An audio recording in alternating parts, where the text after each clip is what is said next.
Auto డ్రైవర్లు కూడా sir నమ్మి ఓటేసింది కదా. అవును సార్. అయితే ఇట్లా అయితే అనుకోలేదు సార్ ఎవరు.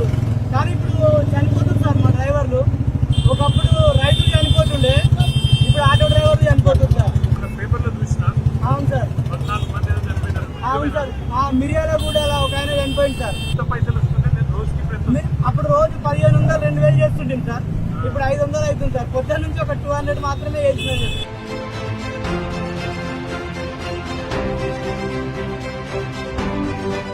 ఏమో మరి ఏం డిమాండ్ చేయాలా ప్రభుత్వాన్ని, ఏం అడగాల మీరే చెప్పాలి సార్ నా ఆలోచన ప్రకారం అయితే రోజు మేము 2000 సంపాదించుకుంటాం కదా సార్.